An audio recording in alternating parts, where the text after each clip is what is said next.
Hello, ladies and gentlemen, and thank you once again for tuning in. This is Doubles Duels 2, and this is our third match. We're coming to you again from Holiday Lanes in Manchester, Connecticut, and tonight I'm Pat Rufo still, and I'm still joined by Eric Lateska.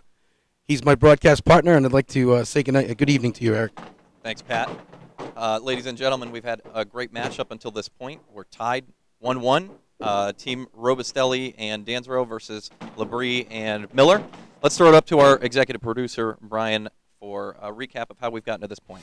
Thanks, guys. In his match against Mike Labrie, Luke Robustelli went out to an early lead, but after scoring only 5 in the 4th box, Luke fell behind. Tried to make up the difference in the 7th with that strike, but Mike Labrie was very dominant throughout the match and struck back with one of his own. In the 9th, Luke converts the spare to cut the lead to 13 pins or less and put some pressure on Labrie. But Mike handled it well, converting the 1-7 for a spare in the 10th, forcing Luke to throw 2 strikes in his 10th frame. Luke couldn't convert, and Mike Labrie came away with the 147-138 victory. So, Eric, tonight's doubles format is Scotch doubles. A little different. What do you think of the strategy involved in tonight's format? Well, it's unique. We don't get to see this very often. We saw last time the strategy that worked well for the Robustelli Dansereau team was to put Luke on the left lane and Rick on the right, where they both throw their first ball a little bit better. It's a format where you're just relying on your teammate quite a bit more than in any other format. So it's going to be very, very exciting. I'm looking forward to the match. Can't wait to see it, and we're going to bring it to you right after this word from our sponsor.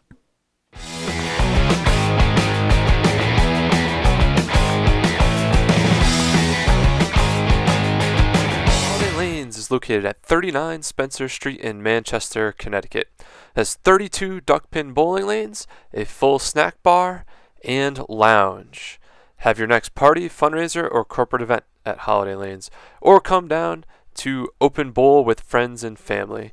There are glow bowling specials on Friday and Saturday nights, as well as drink specials in the lounge. $5 Coors Light pitchers, $2 50-cent Coors Light or Miller Light bottles. Come down Holiday Lanes, 39 Spencer Street, Manchester, Connecticut, and strike up some fun.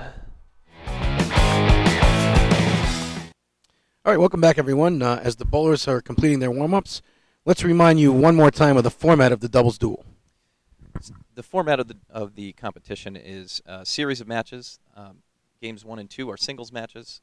Game 3, which we're about to kick off here, is a Scotch doubles format. Each of those 3 games worth 1 point. We're tied at 1 so far.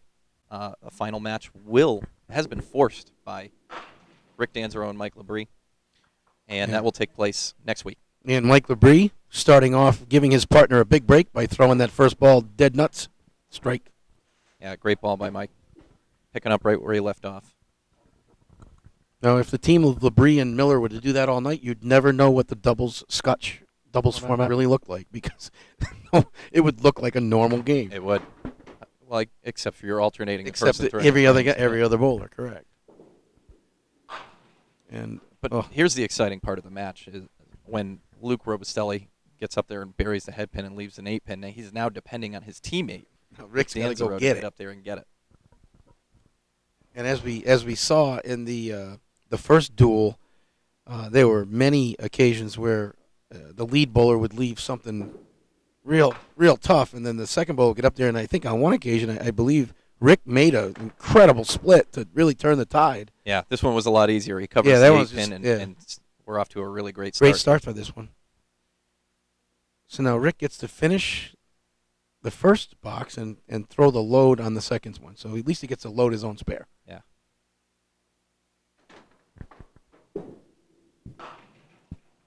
And there's that 8, 9, 10 we saw a couple of weeks ago that he manages to carry. His own medicine. He says, you leave me one, I'll leave you one. How's that? And believe me, they'd be happy to do that all night long.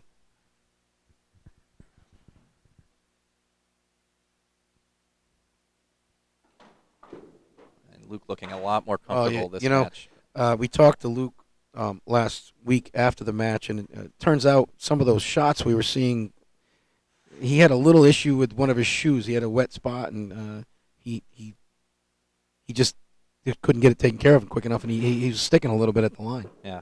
But he's resolved that issue now. Oh, so you yeah. can see he's put one It's much smoother first there. ball in that, buried it in the head pin, and then covers a single that his teammate Rick left for him. Now here's Mike trying to cover the four horsemen right, as they say. Yeah, makes it's a little bit of extra difficulty with the 8-pin standing there, but in general you want to shoot it about the same way. And he misses the head pin, he misses that lead pin, and fills the strike with 8.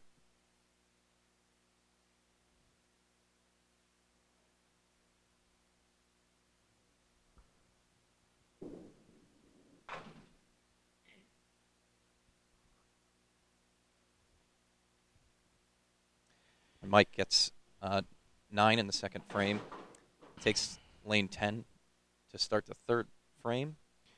Talked a little bit about we talked a little about the strategy, and it seems like perhaps Mike felt like he wanted to bowl his first ball in lane 10, which is what's going to happen 5 times. Yeah, so must have felt a little more comfortable on that lane. Yeah, it's a similar story here. You know, Mike comes from the right.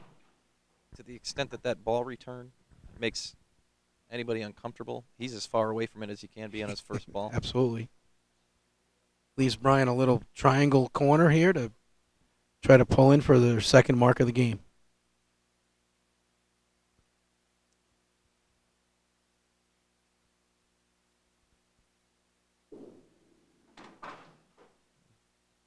Brian's still looking a little tentative, maybe, or yeah, just not quite getting down on the lane. He's standing up a little bit. Yeah, you can see after he delivers the ball, kind of picks his head up a little bit.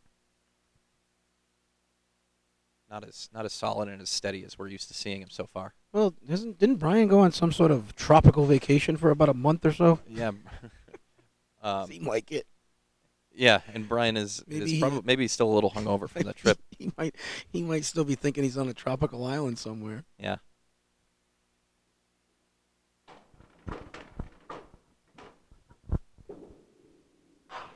Oh, Luke is all over it tonight.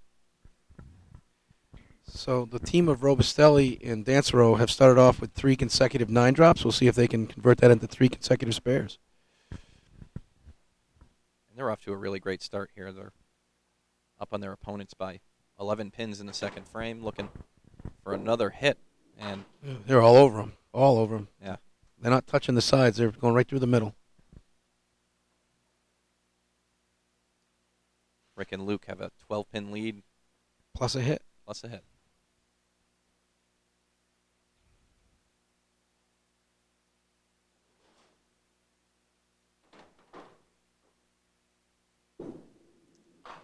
Wow. Left Luke something different there, didn't he? Yeah. No more 9-drop. This is a really difficult spare to convert, I would say. If you're going to really try to shoot and cover it, you might go hit the 2-pin on the right side, try to carry it off the wall, and then just hope it keeps moving. Yeah. I don't know if I'm sure the audience didn't hear Luke as he stepped up to the line, but he said, "I don't think I've ever made that." I'm not sure if Luke's ever left that either. Yeah. So.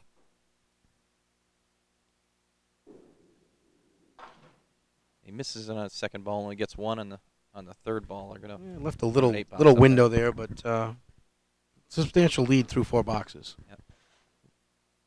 A little bit of opportunity that Brian and Mike were hoping for. Essentially down 19 through 3 and hoping to start marking in the 4th. And left Mike a very difficult spare.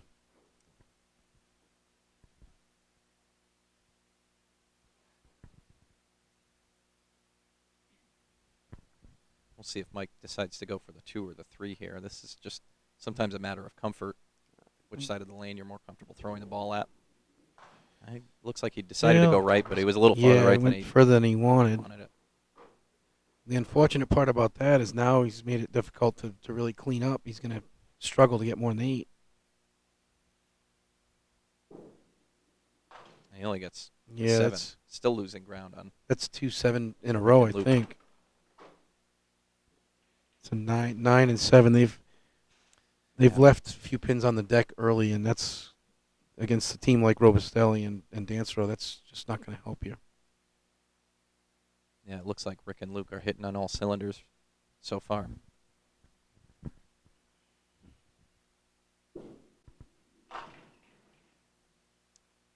Mike a little bit light there.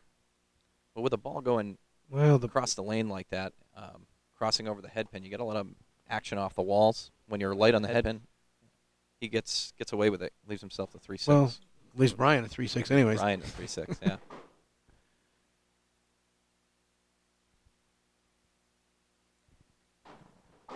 Bryan could use something to build his confidence here. Needs a. Well, the good news is we're only halfway. The better news is there's always the next match. That's right.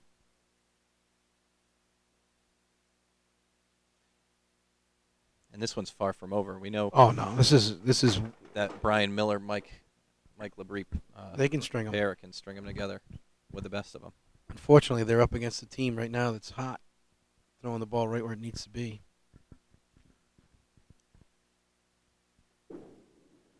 You saw Luke right get there. that ball out there just a little bit. That's about as good as it gets right there. Beautiful follow through. Not much prettier than a Luke Robustelli bomb right there. Makes life pretty easy for his partner with that ball. Rick says, I can load that.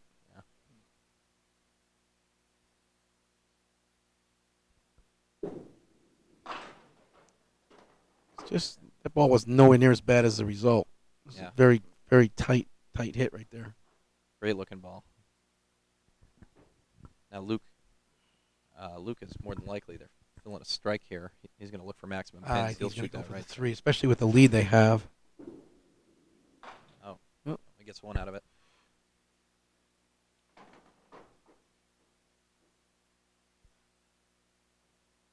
It happens often. You hit your object pin in this game, and he did. You still don't get much for it.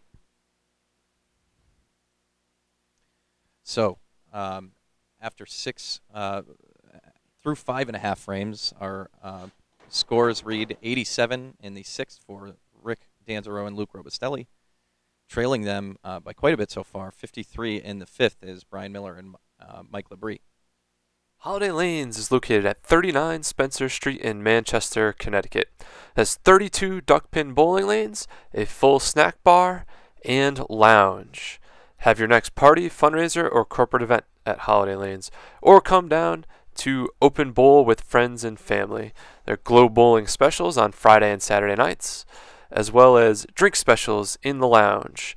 $5 Coors Light pitchers, $2 50-cent Coors Light or Miller Lite bottles.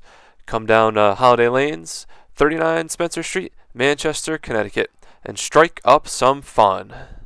And we are back, getting ready for our bowlers to continue this third match. And Eric and I have been joined in the booth by Dennis Ponce. I'm going to turn it over to Eric right now and Dennis to tell you about a few historical features of this bowling alley. Yeah, while we take a break in the action here, our executive producer, Brian, is going to bring up a photo of the man, the myth, the legend, Hip Correnti, former proprietor and just one of the best, strongest competitors we've seen in this game. His heyday goes back quite a ways. But Dennis, you had an opportunity to watch Hip compete. What's your favorite memory of Hip? I could tell you a lot of them. The most popular one is that when he was 72 years old and hadn't thrown the ball in 10 years, he was asked to sub on a half a county. He bowled 10 weeks, and he averaged 141. A man of his stature and how many years, that's very good. He's a legend in his own right. Yeah. Thanks, Dennis. A long line of bowlers doing what they can to follow in Hip's footsteps around this place. Oh, yeah. Everybody that bowls here certainly either knows of him or has heard of him. Yeah. Seen pictures, seen some scores posted. Some tournaments named after Memorial tournaments, absolutely. So back to the action here, Mike Labrie and Bryan Miller. And out of the break, they in the position they're in, they needed something to happen quick, and unfortunately, they're looking at another box where they're not marking, and they're putting themselves at this point in a position where they're going to have to almost mark out to make up the ground. Yeah, the hole they're in right now is pretty deep, down 25 pins, 4 frames left.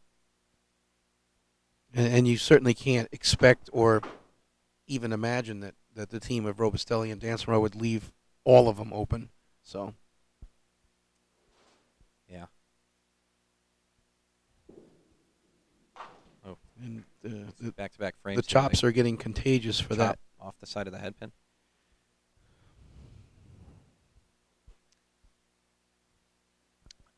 And this doesn't hurt a whole lot yet, Pat. They weren't filling a mark.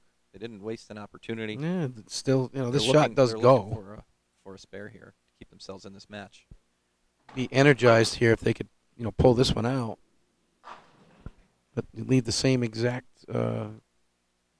Mike did the same thing on the other alley. Brian chopped it out. Mike left the 3. Yeah. At this point, Brian. The only thing that's gonna save Brian and Mike in this match is strikes. Absolutely. Yeah. And you know, not just one here and one there. They need to string them. Yeah. Brian and Mike have 72 in the 7th, just slightly over the frame. Rick and Luke, 6th frame, have an 87. 15 pins ahead without even the throwing a extra frame. box. I know. And Luke seems to be dialed in on lane 9. Yeah, he's starting to look comfortable. Although, you know, that was a tad light. Probably didn't expect that result, but wasn't exactly the same ball he threw the last time he stepped up. And Rick's going to look to pin this out 1-1. Yeah, they'll be looking at pins here. They're still going to maintain a 23 or more pin lead.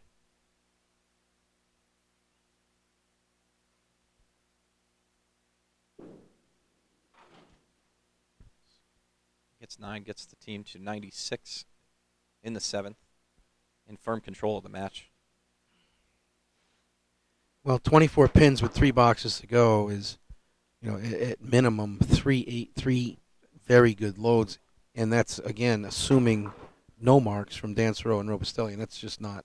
I very seriously doubt that's going to happen. And of course, I really know it's not going to happen now. It's definitely not going to happen now. Yeah. So if things felt desperate for Brian and Mike a moment ago, now they know for sure there's nothing left to do but throw strikes. off the head pin. Leaves a spare break here. No doubt about it. Got to have this. Yeah, this is a must, and then Mike's got to step up on 10 and throw strike. There's no room for anything else at this point.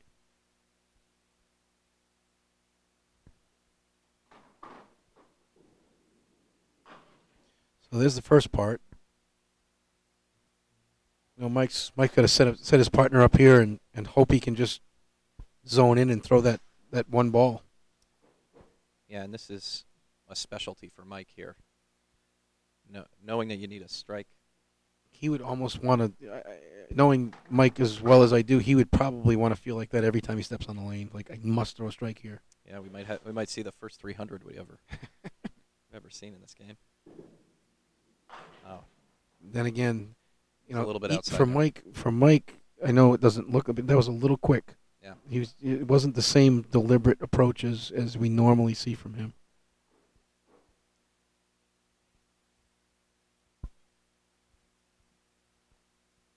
Now I think for Brian and Mike, it's keep your composure, try to have a little bit of success at the end of the game, and yeah, they're probably going to start looking forward to next week. Yeah.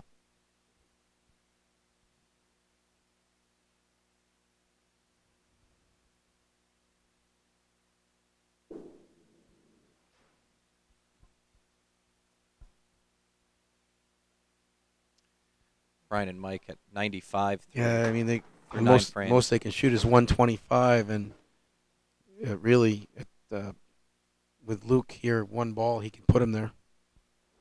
Wouldn't even need the 10th box.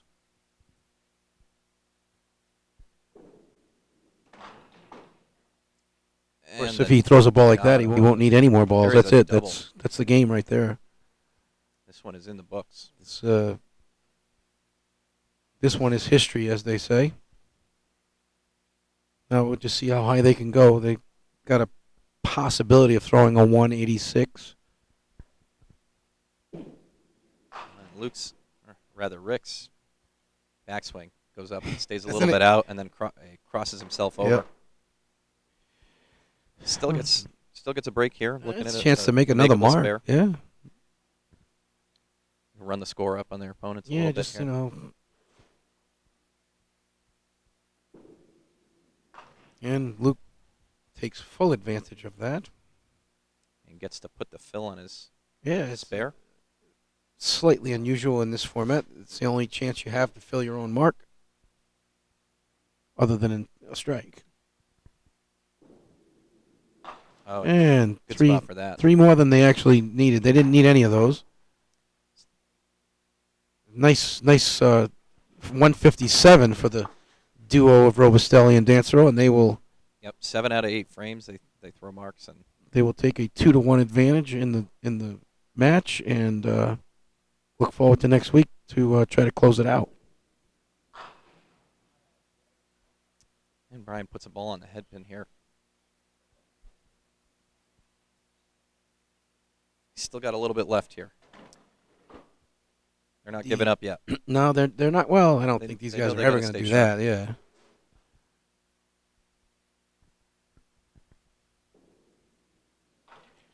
So Mike with the spare. He too gets to fill his own spare. Can't really say they can make it respectable, but at least another chance to throw a good ball and get a good feeling going. Even with a strike, they're going to lose by 42 pins. So they will lose. They will lose by 43 pins.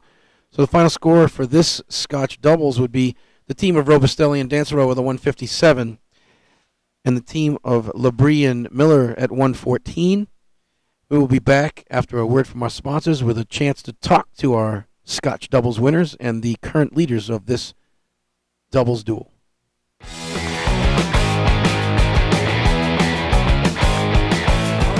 Is located at 39 Spencer Street in Manchester, Connecticut. It has 32 duckpin bowling lanes, a full snack bar, and lounge. Have your next party, fundraiser, or corporate event at Holiday Lanes, or come down to open bowl with friends and family. There are glow bowling specials on Friday and Saturday nights, as well as drink specials in the lounge. $5 Coors Light pitchers, $2 50-cent Coors Light or Miller Light bottles. Come down Holiday Lanes, 39 Spencer Street, Manchester, Connecticut, and strike up some fun.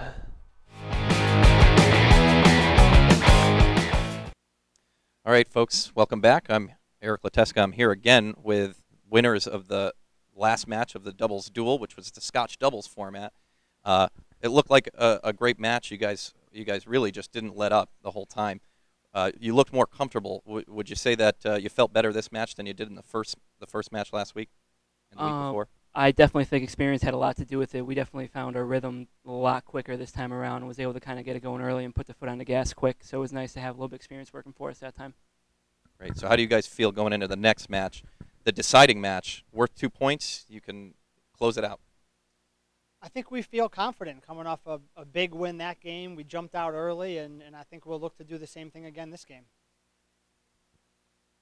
All right. Well, thank you very much, and good luck next week in the last match. Thank you for tuning in to Duckpin TV's presentation of Doubles Duel II. We would like to take a moment to thank all of the volunteers, donors, and the host bowling center for making this show possible. Make sure you tune in next week on Monday, June 16th, as Doubles Duel II concludes with the final and deciding doubles match between Mike Labrie and Bryan Miller and Rick Dansereau and Luke Robustelli. Stay tuned to Duckpin TV, the home of duckpin bowling.